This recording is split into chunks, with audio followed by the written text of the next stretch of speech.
Hi, I'm Lisa Singer. I am the Senior Editorial Director, Brand Insider at MediaPost. And welcome to our series, Brand Insider BTS, where I get to pull back the curtain on some of the most influential women marketers today. And with me is Stef Work. She is, let me get it right, she has a promotion here, so a new title, the Manager of Tracking Engineering and Data Integration at Paramount Plus. Hey, Steph. Hi. Hey, well, congratulations first off. Great way to start the new year. Exactly. It's very exciting. Oh, well, good to hear. And we actually were just with each other in December in Deer Valley. So unfortunately, it's not quite as luxurious and we can't be in person for this one, which that was so fun. We actually did a couple last in December. But I'm so glad to able to have this chat with you and find out more about the real Steph and not just the working Steph. All encompassing to Stef Work, though. So Yes. Hey, that's actually good. Works, Chef Work. yeah, Anyway, giving that your last name, just exactly. all right. Well, all right. First question. As I always say, I like to do my snooping when one of them, always look to LinkedIn, of course. And in your about, you wrote, and I want to get this correctly. I thrive in a fast-paced and dynamic environment where I can leverage my problem-solving, communication, and collaboration skills to unify data between silos and connect it to useful destinations. All right, so that's awesome for work, but I want to turn it to your personal life. And I want to ask you, where do you thrive outside of work? Like what kind of environment? And then with that, are you a problem solver in your personal life? And how are you leveraging that? Are your communication skills, or your collaboration skills, all of that to sort of bring balance to Steph's life? Absolutely. So I am certainly a problem solver in my personal life. I love to optimize a busy schedule and trying to get between work and the gym and getting all the chores done around the house, all of that kind of boring stuff. But one of my big hobbies is to play board games with friends. So Yeah. we do a lot of um, collaborative legacy games. So think not quite Risk, not quite Monopoly, but somewhere in the middle. We are in the middle of playing a really fun board game called Clank. So that involves a lot of collaboration where you're playing your own character, not quite D&D, but it's more like a board game through a couple of sessions week by week. Over the course of 12 weeks, you kind of uncover the whole game. And we just find that that's really fun. So I tend to be the problem solver of the group. I also am with a group of other fellow engineers. So we're a lot of like, don't overthink these things, just communicate through what the decision to be made to win this game. And I mean, it's just a board game at the end of the day with some snacks on a Friday night, but it's a lot of fun. And I do find that sometimes our work selves come out in front of our friends and they're like, you're really good at this. How do you do that? I was like, no, no, no. We need to bring this over to there and this to here. And that's just really just integration is my middle name. Yeah, well, it sounds like you're the collaborator. Now, so this is IRL, right? This is in person. You guys are doing this. It's not like this is a big Zoom get together. I love Nope. that. I It's love, yeah. it is on our friends.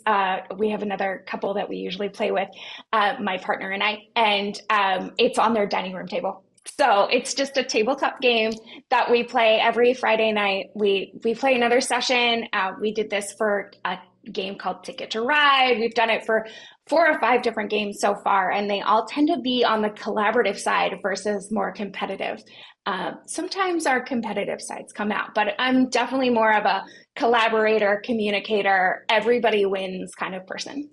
That's awesome. We used to do it when I lived in Manhattan Beach, and we'd do once a month. It would be game night, and so we'd each person took turns hosting, and it would either be like a cranium or something, or we'd sometimes play Texas Hold'em. Yeah. Usually the guys would want that, but it was so fun. I love game night. I love and cranium. I've gone through all like of the editions that they have. So have you ever done that one?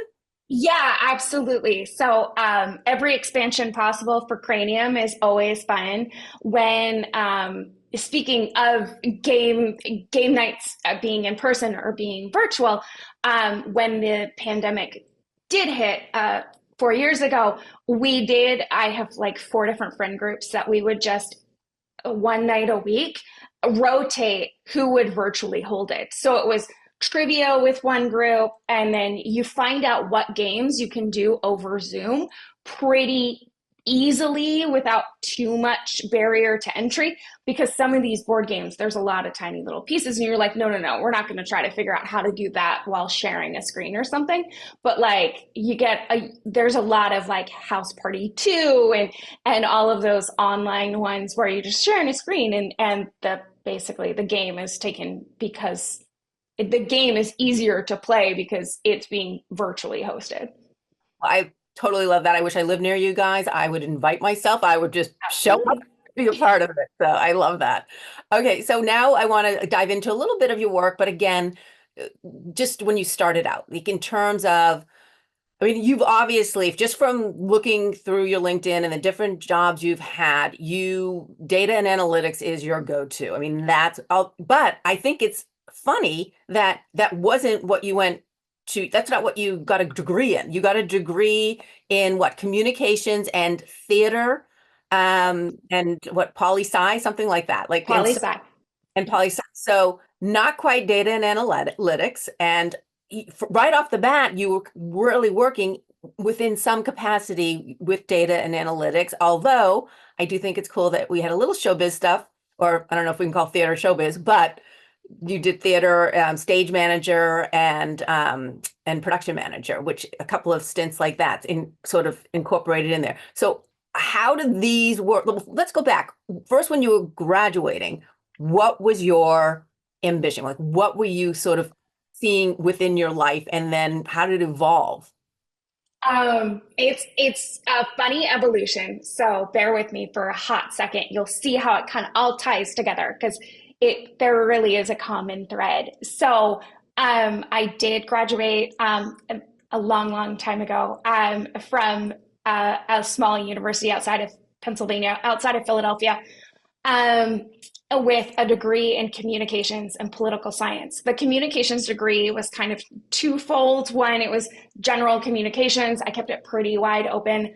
I didn't really know what I wanted to do, except for I had that huge passion for small professional theater. I wanted to be a stage manager, a production manager for a theater that was under 200 seats. Think your local, not quite community theater, definitely everyone gets paid professional theater, but there's always a stage manager for every production.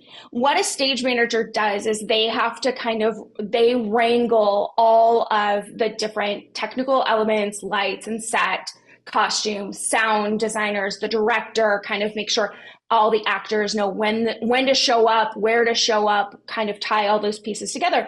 And then during the run of a show, actually make sure that it starts on time and then usually executes the cues and then make sure the actors get to place, all of those things. So I did that straight out of college, got my dream job as a production manager for a small professional theater. It was a small dream, by the way, but it was a great little theater that's still in existence in Ambler, Pennsylvania, just outside of Philadelphia.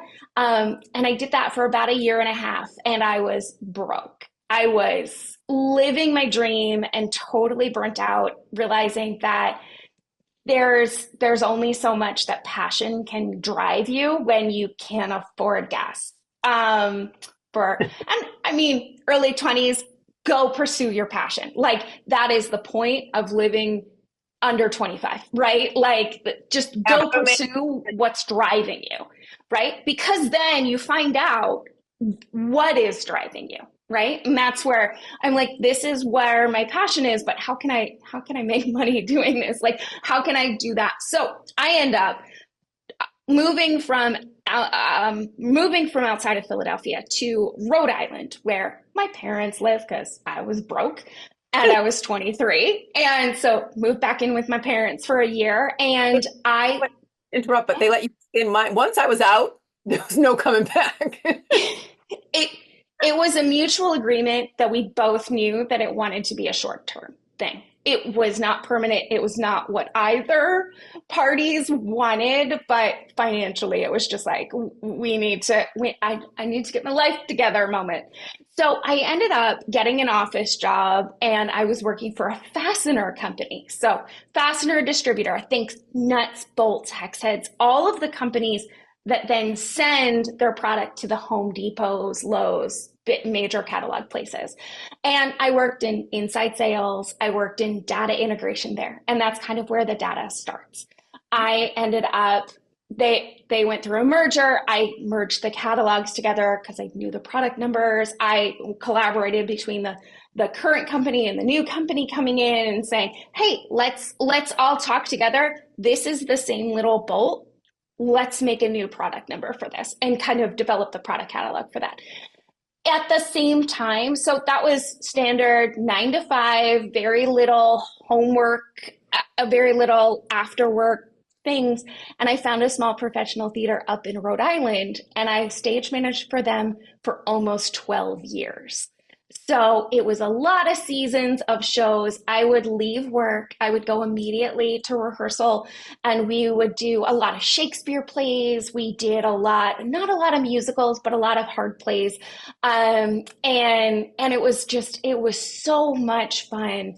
I eventually did leave the fastener distributor, and I did a small stint as an assistant to a finance director for a summer because it was the 2008, 2009 time of transition and the basically financial crisis.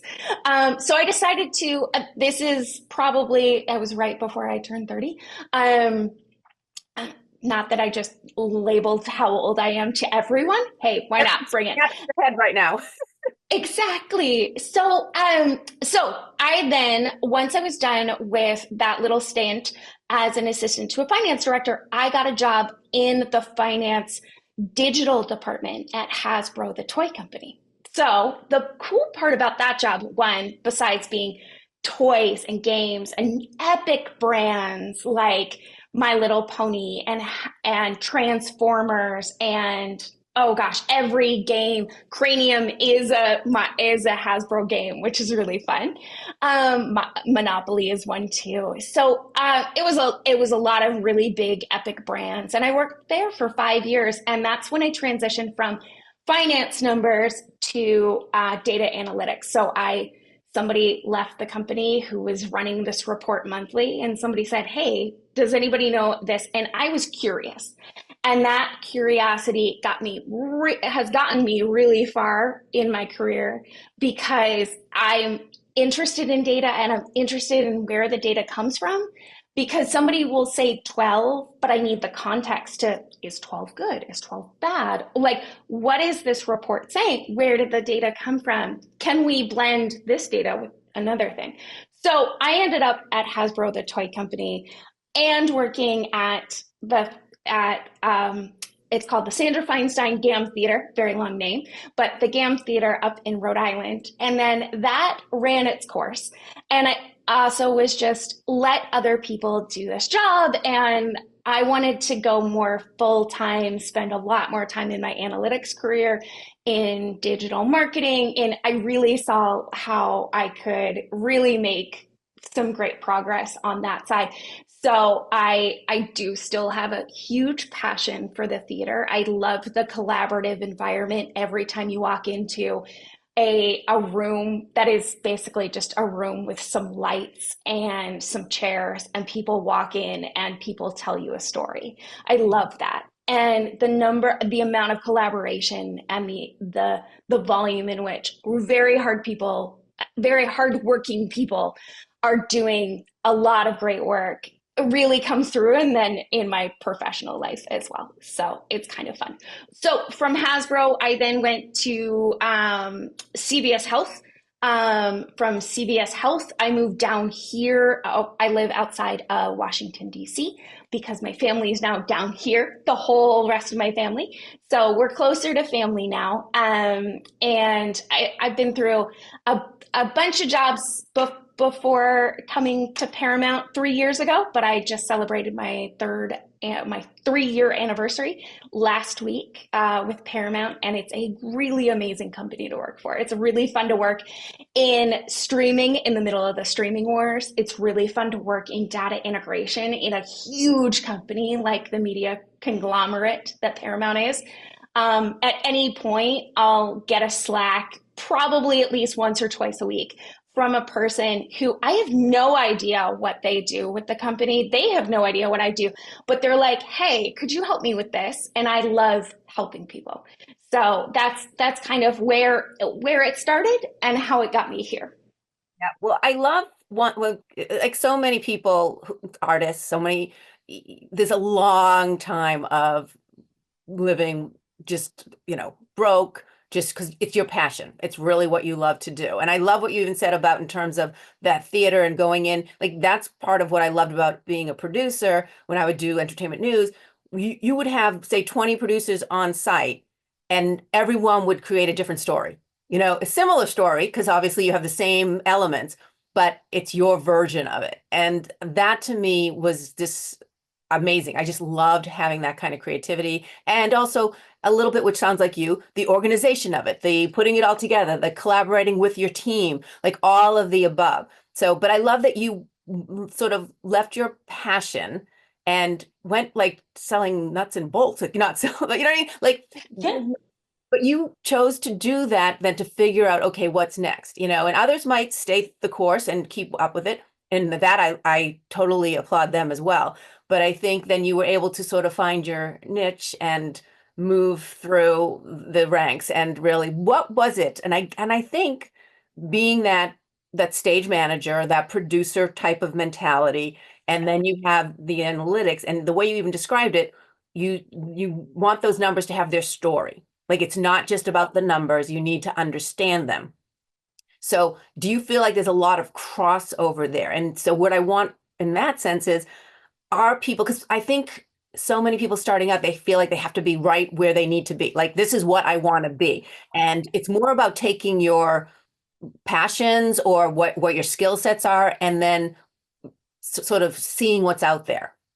Absolutely. Absolutely agree there. There was not digital analytics when I went to school. I have since gotten a certification, a post-grad cert, but it it's one of those things that you don't know where you're going to be in 15 years after undergrad. But while you're in undergrad, you're like, well, no, I need to figure out everything. I need to know exactly how I'm going to pay off these student loans the moment that they come in, and and that graduation party where all of your aunts and uncles are like, okay, so what are we going to do with the rest of your life kind of questions.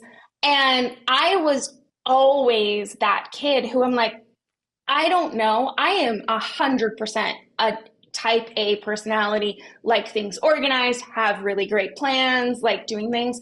But also, a lot about life is just kind of what are the opportunities that you have at the moment that they present themselves, and being open to that. And what I mean by that is, I then you can listen to kind of what am I interested in more than I need to become interested in this specific box to fit in. And then what that then opens up for individuals, and it really has happened for me, is I'll go into whether it's, oh, I want to have a different job, or, oh, I want to start learning how to crochet or have a new hobby, is you kind of have to look at it from the perspective of how best to learn from an experience and move on if it's the right time to move on, or how best to take what you have and bring it to the situation at that moment. Because everyone, even undergrads, even high school students, everybody who walks out that door looking for a job has something to bring to the table, and that can then be shaped. And I think what gets people really, really far is curiosity And also just saying, okay, I'll learn that tool. Okay, I don't have a horse in this race over what tool the MarTech stack has to be. I I like these tools. Okay, let's do that one. Okay, I'll learn this new one. There's so many new technologies out every single year, and especially with AI coming up, everything with AI is new and innovative, and how could we leverage this technology to better do everything? And all of that curiosity really helps to then scale. And I think that that helps a lot when you're first starting out, when you're mid-career, whether you're about to retire and you're like, what am I going to do with all of my time? I can only dream, but there's a whole list.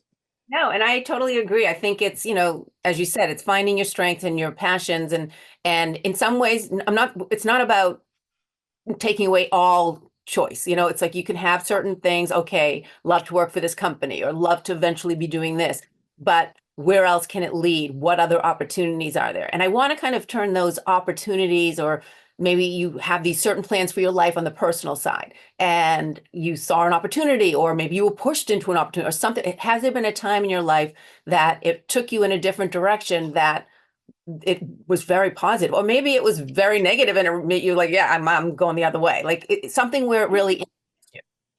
A super positive one was when I first moved down to DC. I was working remotely for a company.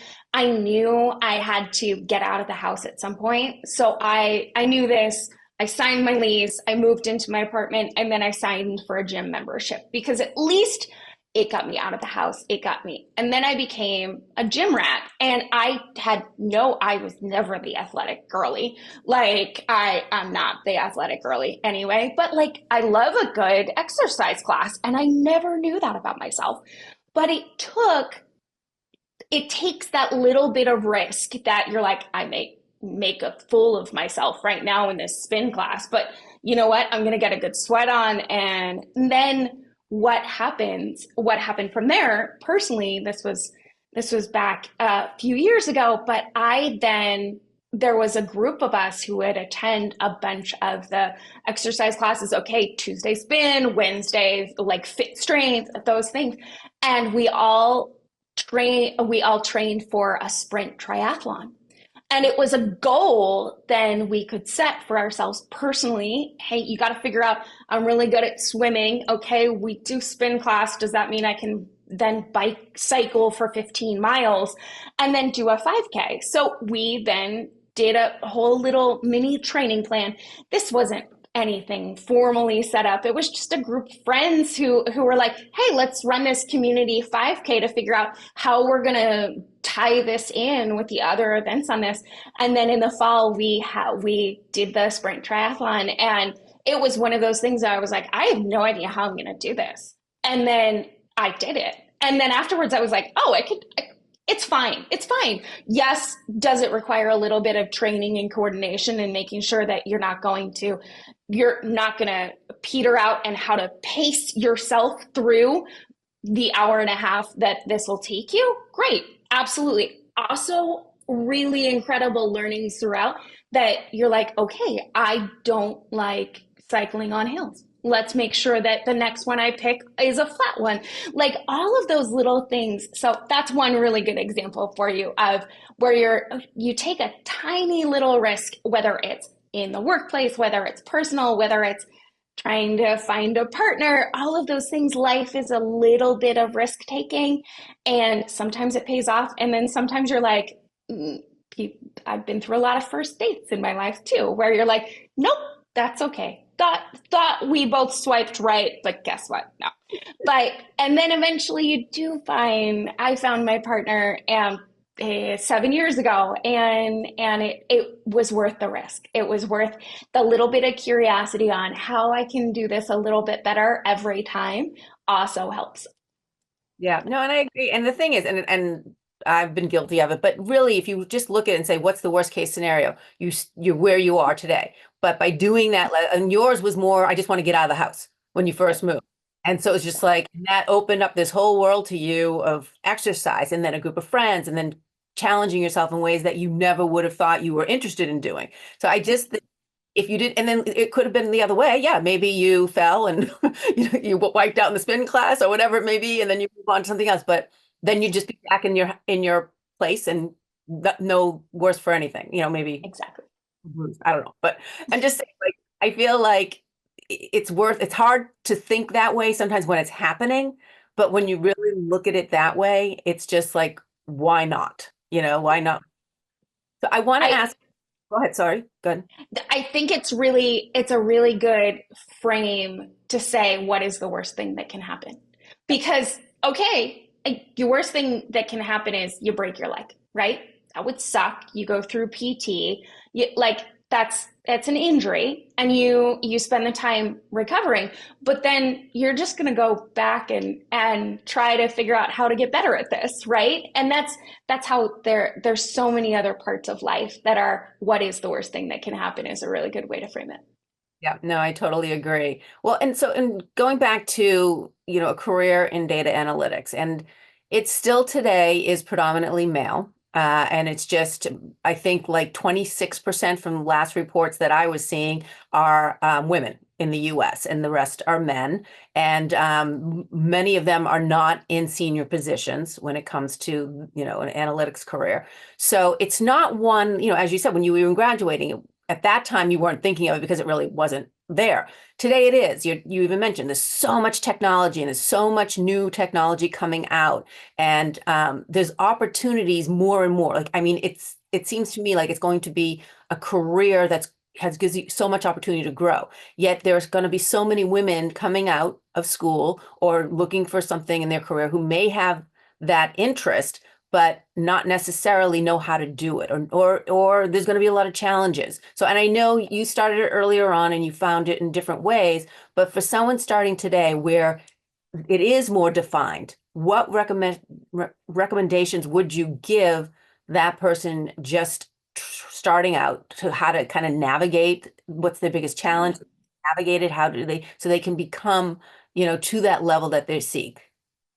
Absolutely, absolutely. I feel that I have had in my career, I've had a few very strong female leaders that I have looked up to, that I've been mentored from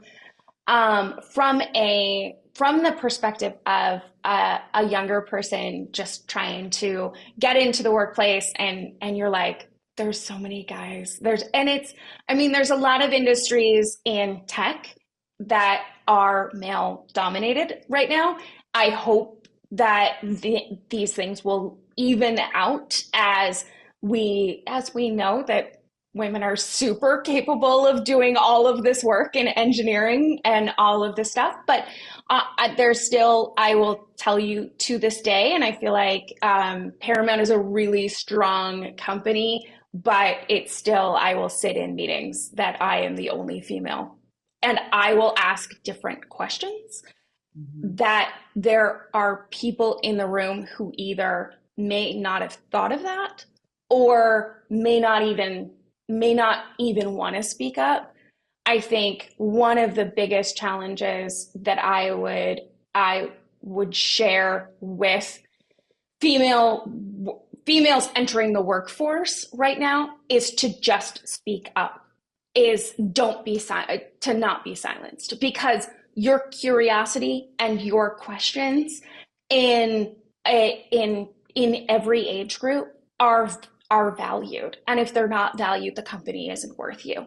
um, and I always love a question, and I always love being in a meeting that is asking, not challenging, like, why are you doing it, that kind of way, kind of questions, but more the challenging of like, is there a better way we could do this? Is there something we could do a little bit differently, whether it's for efficiencies, whether it's for better results, etc.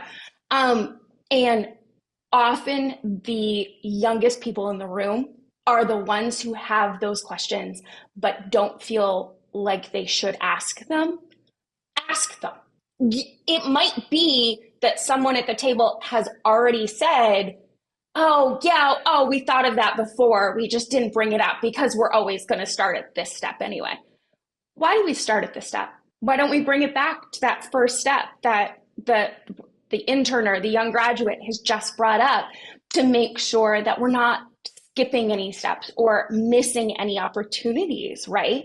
And the some of the best conversations that I've had with other female partners in the workplace is because we're all in the same boat together, right? You're like, how do I get through this to this one person who doesn't seem to listen well, or they just see me as I'm a very talkative person, and I try to rein it in professional environments, but I tend to get excited and talk too quickly, blah blah blah.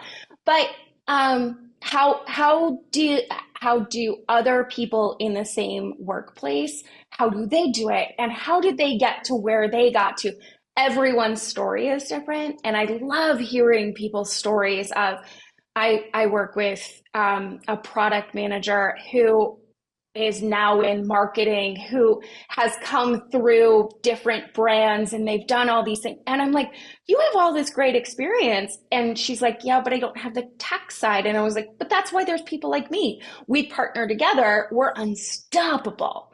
So it's those, you find the partnerships, even if it's not in your own team, whether it's, okay, well, I'm going to go talk to this person all the way on this other team. We barely have any projects that share anything. But you know what? We learn a lot to share with our teams internally then, no matter what the gender is.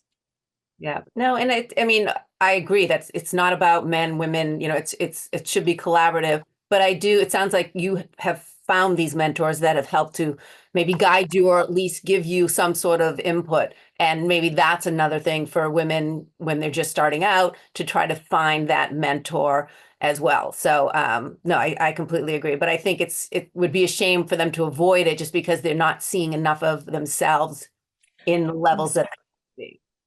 So Exactly. And it really is just ask the questions. Just be curious, be bold, and it's scary sometimes to be the person asking the question, and you don't need to preface it with, this might be a dumb question, or I might be dumb for asking this. No, you're just ask. You're not dumb, you're bold. So do it.